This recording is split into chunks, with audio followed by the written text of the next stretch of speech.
Welcome back to the Creative Grief Journey.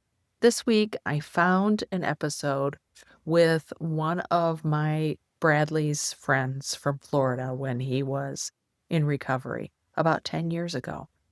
We talked about Bradley, the pain of recovery and chasing your dreams. And, one of the sayings that he says that I absolutely love is love the pain.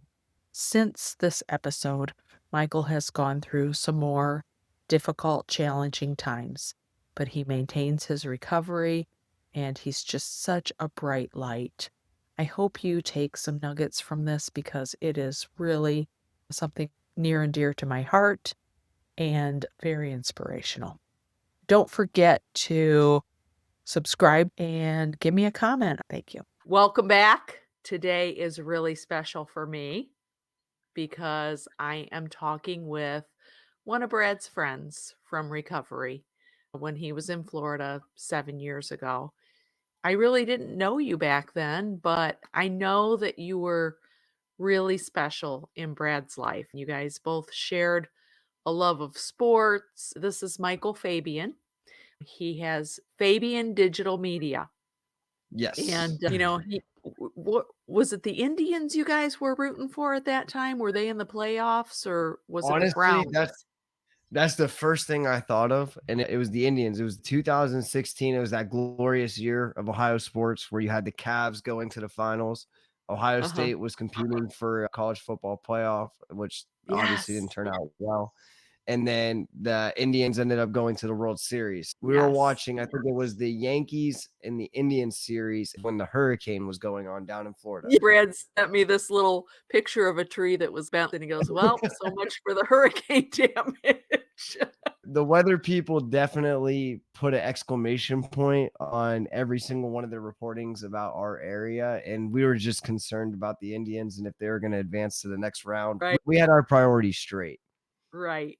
Well, because we're on a public forum here, I never really got to give you a great thank you for the part that you played in Brad's life because, and I know that things didn't turn out the way we wanted them to or had expected them to, but he was special. He had a purpose here. And, now he's serving a different purpose because I don't believe that we really die. We are transformed into something different. And I still feel his presence around. I can still sometimes hear that laugh that he had, that great big belly laugh. And, you were one of those people that was really special in his life. So I really want to thank you for that. And But I appreciate you guys more for him and those moments that you brought up right there.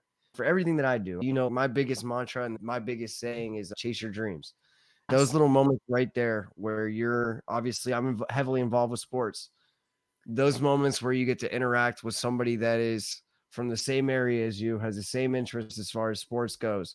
Those little moments right there is what propelled me into the position that I am today to want to be involved in sports. Those interactions and those moments made my fanhood greater. So it made my love and desire to chase my dreams and become what it is today. mm, Thank you. Thank you. And thank Bradley mainly. yeah. So I really want to dive into that because here you are, a kid from Ohio, like Brad, in recovery, in rehab, starting fresh. You're in a whole different area. It's a challenge. It's a huge Oh, challenge. it And was. there's so many people that don't make it out. But I think through that darkness that you had, and I know, his death as well as many people that you've lost. I mean, the young generation today has suffered its equivalent to a war zone, right? Losing so many friends and people that are really dear to us to addiction. But you pushed through, you just chased after your dreams. You said yes when so many people said no. You can't do that. I want you to talk about that because that gives hope to people. It was just like any other times when you find hope, honestly. This is the first time I'm really going public on what led to all this. With hope, it comes usually in darkness. Um, Right. I decided to pursue my dreams and chase the sports and get into the sports industry. We had a rough start to my youngest daughter's life. We were about 2.5 weeks in the NICU, and there was just a lot of uncertainties, a lot of questions that were going on. And for me personally, I was in a down spot because for somebody that had what I would say back in that time, bad luck, I don't believe in luck anymore. But what I would assume was bad luck, I felt like I transferred that onto my daughter. So in despair, I was like, how am I going to pull myself out of this? And what am I going to do to financially be able to suit my family? And that's when I looked up Dan Patrick School of Broadcasting at Full Sail University. That's truthfully where it started. I looked into the program and said, I think this is designed for me. I'm going to give it a shot. Now, mind you, I'm 25 years old, something along those lines. I'm fresh out of rehab. I have no money. I just love sports. That is honestly the only thing that I had going for me was that I love sports. I never was on camera talking about sports, doing anything along those lines, especially with you being in the recovery community. I know that you understand this being in recovery. When you take the energy that you took from what you were doing back in the day, whether it be going to get drugs, whether it be going to get money to go get alcohol or anything along those lines, you did everything that you could to get that.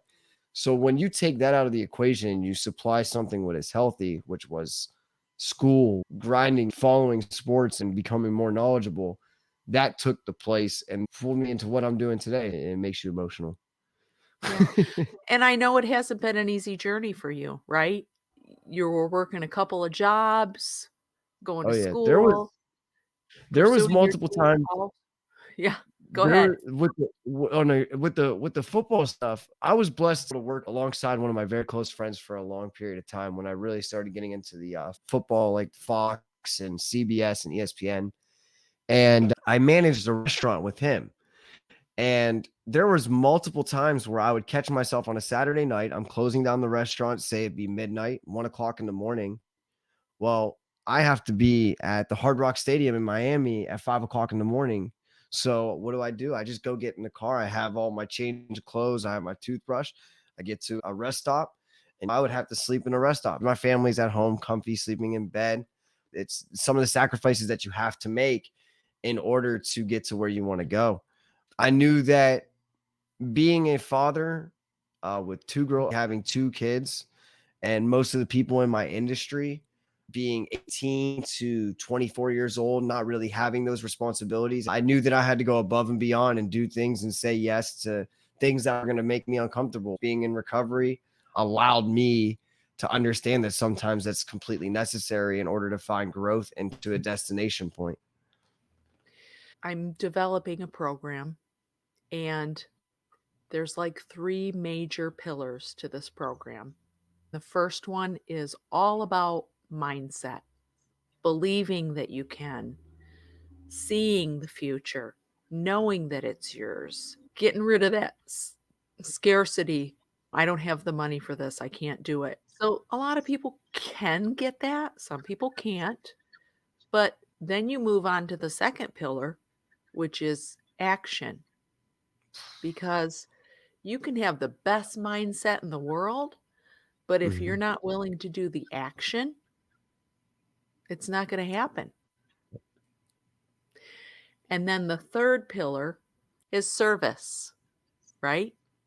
I truly believe that selling is serving, right?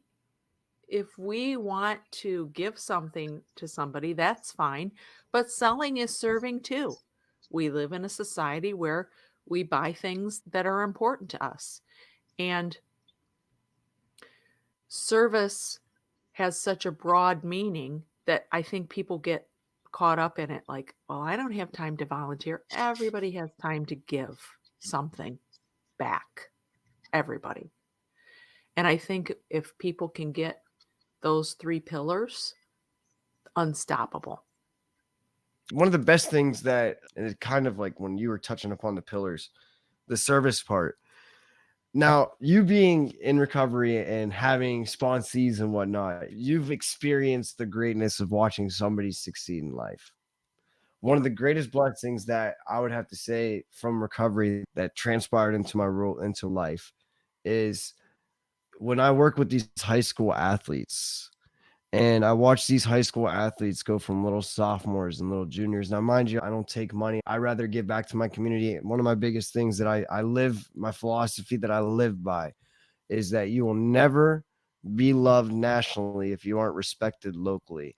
And the only way to be respected locally is by giving back to your community. So I work with high school athletes. I do it all for free, trying to get them exposure for college and whatnot. Watching that, just like when you watch somebody go through the 12 steps, watching somebody get that scholarship and earn that second level of football, but mainly earning an education, being the first ones in their families to get an education, watching that service transpire and how it works. It's like you said, action, service, watching it all transpire. Next thing you know, you got a kid that has a scholarship that never thought that was going to happen in a million years, doing things that his family never dreamed of. It's a beautiful Mhm. thing. When we talking about abundance, an abundant life, a lot of times people equate that with money. There's a lot of mindset around money to get through. Abundance is not money. Is money bad? No, it is not. But that's not what abundance is.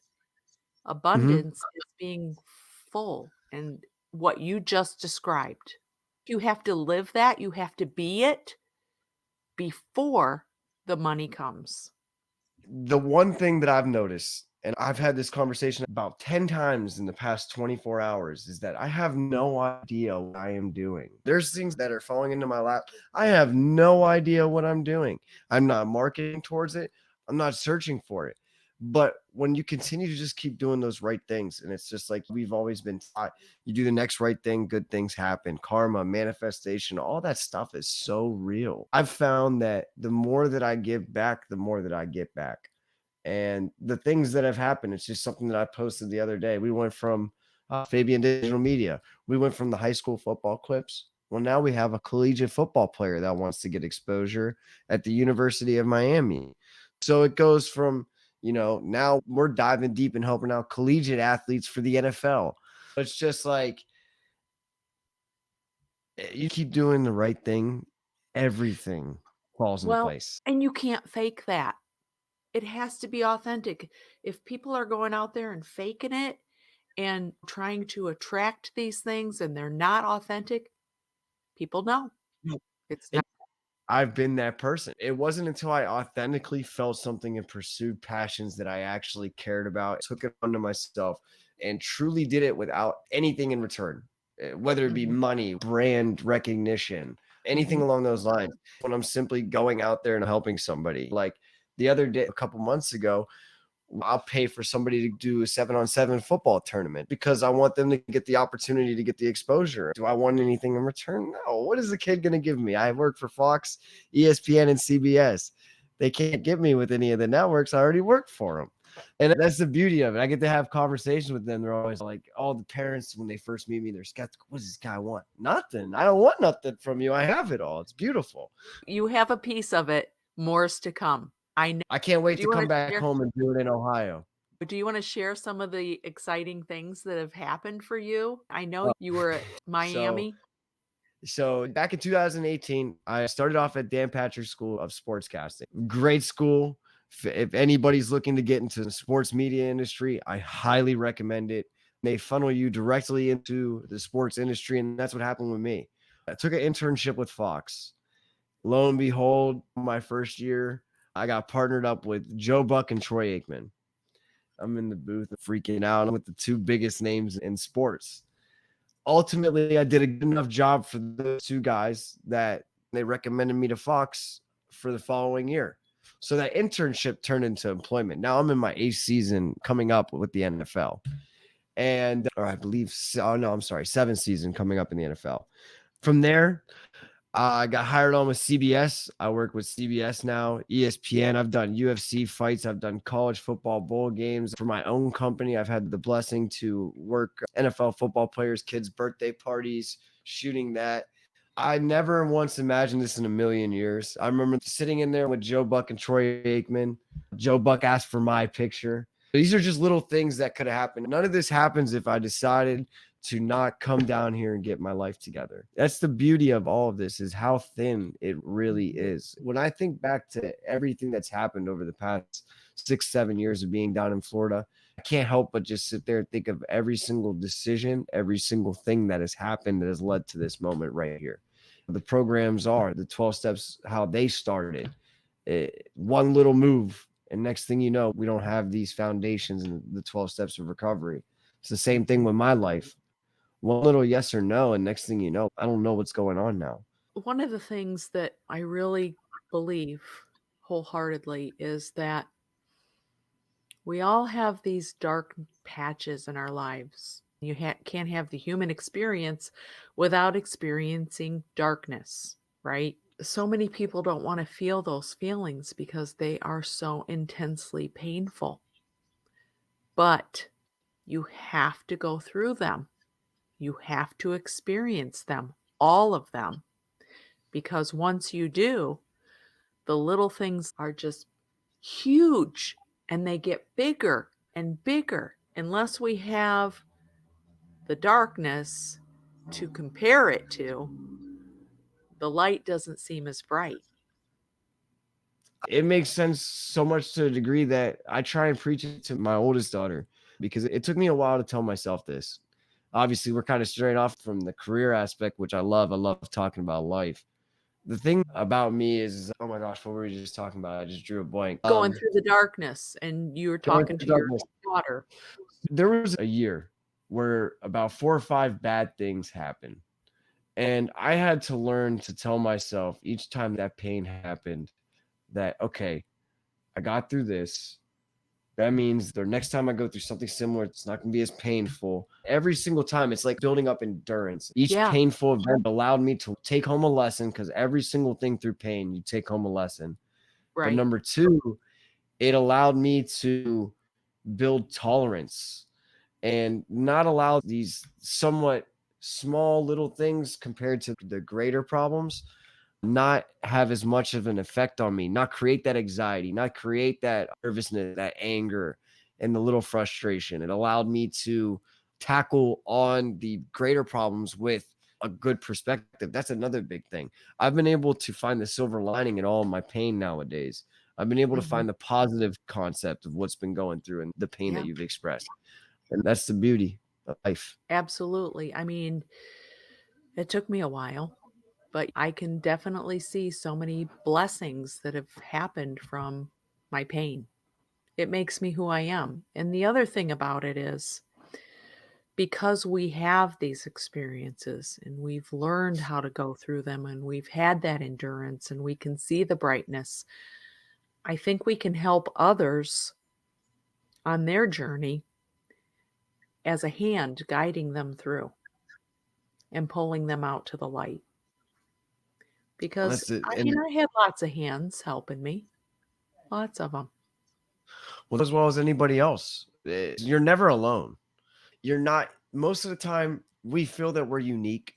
We and this is every single individual, I feel, in a sense that we're unique and that our problems are our own and that nobody else has ever gone through them. Most of the time, everybody has somewhat dealt with the same problems. It's just being able to, like we just said, that might have been the most important thing we said in this whole podcast, because that's been the story of my life for the past 3 years. In 2020, it was rough. It was very rough. Personal life, lost my best friend. You literally had to tell yourself to love the pain. I remember sitting in my room, love the pain, because it allowed lessons and it allowed me to build calluses and tolerance. If there's one thing that this podcast does for anybody, I hope that when they go through these situations and tough times, they learn to love the pain. Wow, that's a great phrase. Yeah. I had to tell myself, it beat it into my head, love the pain. So what can we expect to see from you coming up? Any So hint? yeah. It's going to get wild. Gratefully, next week I will be at the University of Miami getting pictures and video for that collegiate player. This Saturday, I got to give a shout out. One of my favorite players in the area, TJ Alford, getting recruited by Ohio State, Miami, Florida State, Really? all, all these big schools. He's committing on Saturday. That'll be on his Instagram live. I'll be in control of that, and I'll be doing his commitment video. We have a 7-on-7 team down here in Florida, and that's basically another football team in the off season.